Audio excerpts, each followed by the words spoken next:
Welcome back to the channel, guys. Well, it's episode 3 of my R1. Restoration's probably a bit much, but jobs to do on the R1. That's not quite as catchy as an R1 restoration, isn't it? Welcome back to the channel, guys, and welcome back to the R1. We're back in the garage, we're back working on this bike. I'm trying to get this sort of banged out fairly quickly because I've got a ZXR 750 sat over there looking very sorry for itself, which needs a bit of attention. So in this episode, we're going to, I think, hopefully get this bike back on the road again, get all the jobs finished. If you haven't seen the videos so far in this series, there's 2 of them. I'll put a link to them up the top so you can have a look. And but if you have seen them and you're ready for episode 3, settle yourselves down, get yourself a cup of tea, and Chopsy, roll the intro.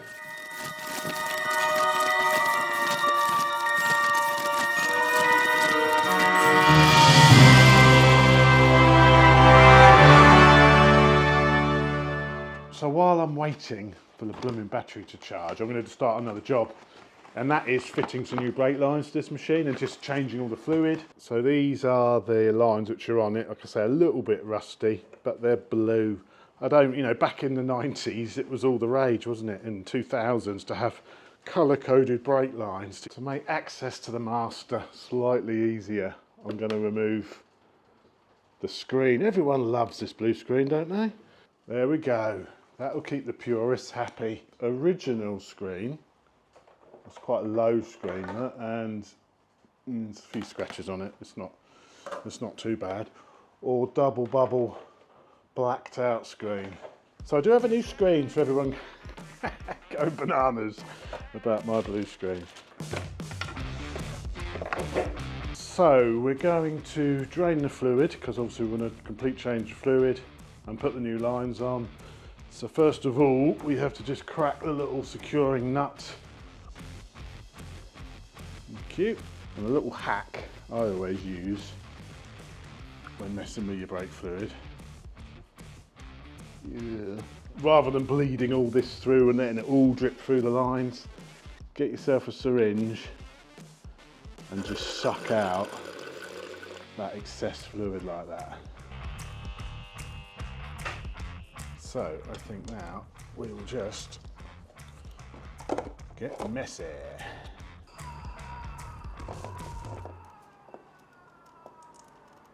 Screaming.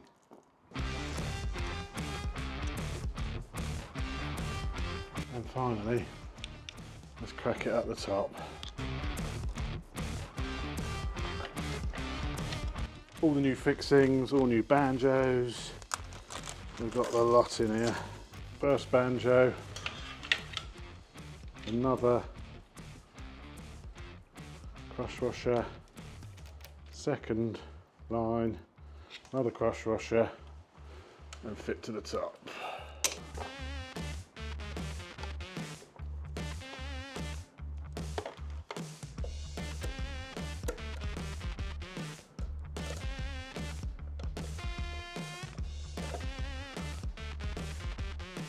How good does this bike look naked?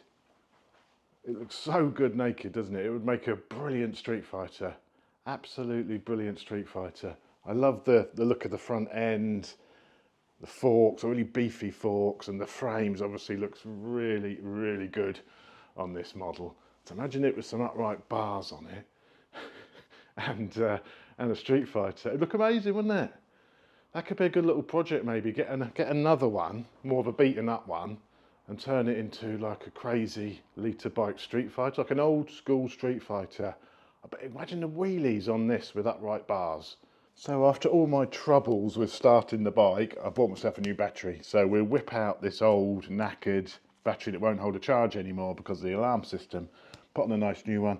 I've just gone for your normal lead acid. I've not gone for lithium or anything like that because keep this sort of bike stock. I'm not really chasing weight saving, and these are about 40 quid, whereas a lithium one's about 120 quid or 100 quid. So cheaped out, I'm afraid, but at least it's going to start now. Well, hopefully. Oh, Jesus, that was hard to lift out. So heavy. So now hopefully, with the new battery, she's going to start and I can check the oil level and get the oil level all topped off properly. So let's give it a little bit of a try. I don't think we need to pull the clutch. Thank bloody goodness that works. So after just running it through, you can see the oil levels dropped quite a lot. So I'm going to now top it up again. We did the other part of the oil change in the other video, if you're wondering. So if you want to see where we replaced the clutch and did everything like that. And thanks very much for all the suggestions about I could have just used this casing to soak the clutch fibres. I could have just taken this off, put them inside of that and filled that with oil. That would have been a bit easier than messing about with making a container. And also for the people who said, you know, I've used semi-synthetic car oil to soak my clutch. So, you know, that it's not ideal because that's not designed obviously for a wet clutch. So I've soaked my clutch plates in oil I shouldn't really have done. And the people that pointed it out, you're absolutely right.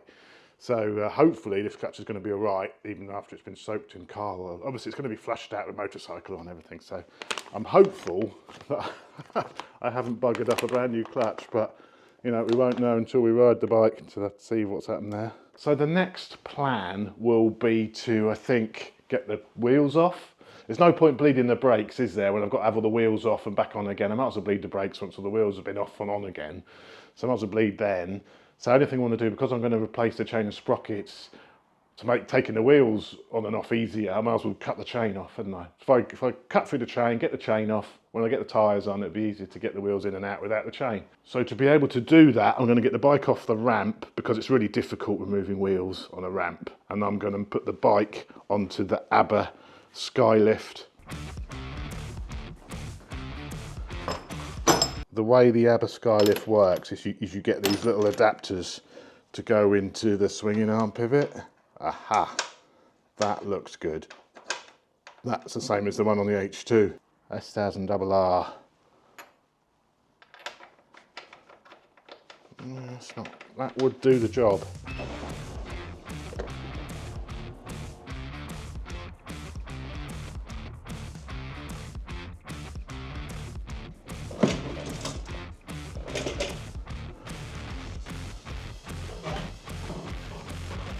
Remember, I have no brakes. When I take it off here, no brakes at all. I really must empty my bin. Let's unveil the old ZXR. Yep, it's still there. So the next bike to be on the ramp and basically restored will be the ZXR. So if you've been waiting for me to get on with this, do not worry.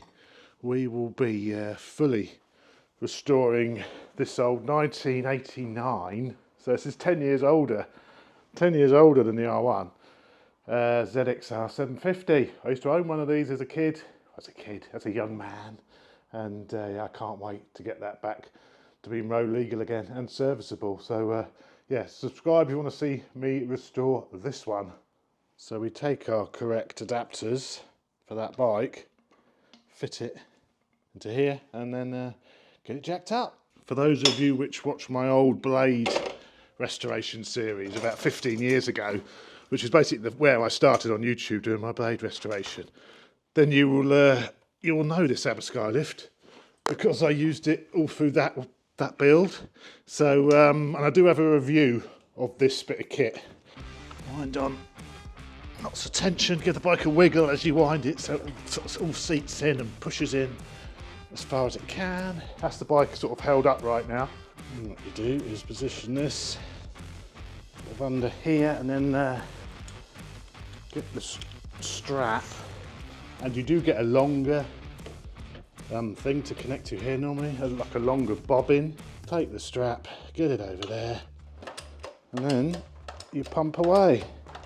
The bike's up on the lift, I've got the wheels out, let's go and put some new rubber on this bike. It deserves something modern, sporty. It could absolutely transform the way this bike rides. Let's go and put on some new hoops. New hoops, you say? Yes.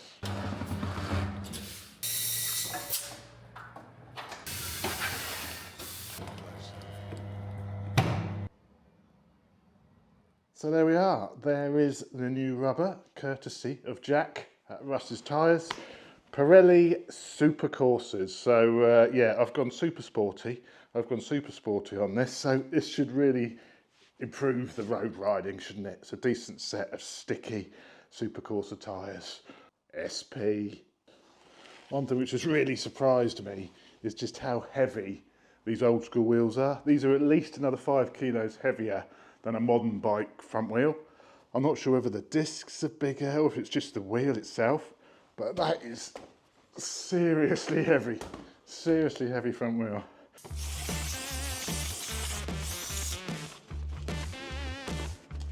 Before I finish putting it back together, just going to have a little look at the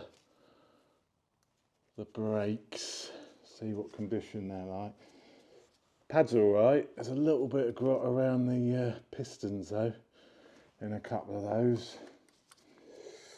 I think I'm going to have to take the pads out and give them a bit of a clean up actually. Okay, so I've got the calipers off and you can see the pistons in there, and you can actually see on this caliper that inside piston isn't sticking out as much as that one, as the lower piston. So that one isn't engaging the brake discs properly, that one isn't moving, I think it's jammed, and they're all looking a little bit grubby in there. So I think I'm going to have to pull the pistons out, give it all a good clean up really before putting it all back together, and just see if these, I may have to get a new piston and seal kit, see whether I can salvage these pistons. One of these should come in handy here. First of all, so obviously if you try and get hold of these pistons with a pair of pliers, you're just going to damage them, and when they hit the seals, when they go in and out, hit the seals, they catch on any damage on the piston. That's why it's important to not have any rust and keep these pistons pretty clean. So hopefully they won't be beyond saving. So there's one of the pistons, and that one isn't too bad. There's a bit of muck on it, but I can clean that off. So let's take them all out.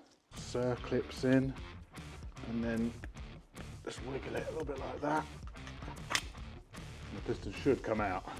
If it don't come out, there's definitely something wrong. That sort of corrosion around the top of the piston, that will damage your seals as that goes in and out.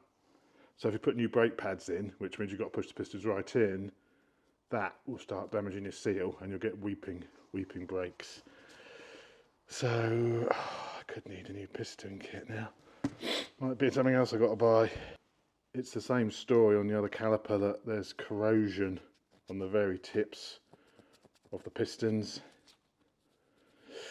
So if I was to put it all back together, it would be fine because the pads are part worn, so this bit's sticking out.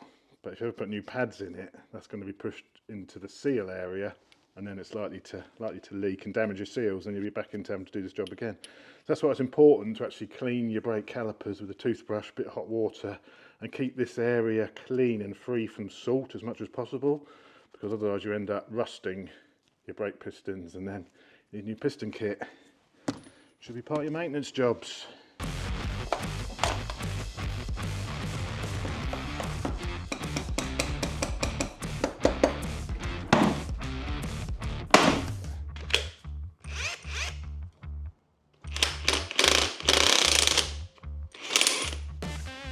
Impact drive will do the job.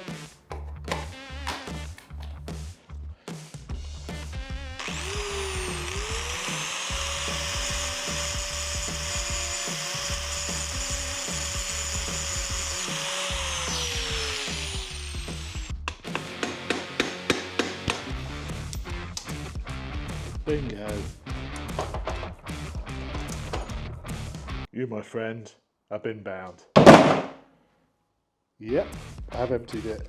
Been bound.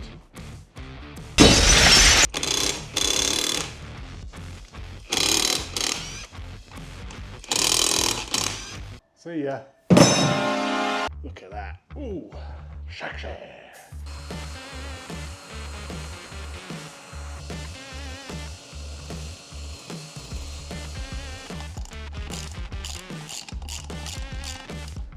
Right, I'm going to lower it down pad now, so I don't have to lift the wheel up all the way. The beauty of this, you can get just the right height to slip the wheel in, so you haven't got to hold too much weight. The underslung rear caliper was much easier to get the wheel out, so that was a great little addition. Underslung rear calipers. The front bolt screws into the fork leg on the left hand side. There's no pinch bolts to secure it. That tightens in to that right hand fork leg So you absolutely need one of these tools to get the front wheel out on the R1. I didn't have one, I had to order that.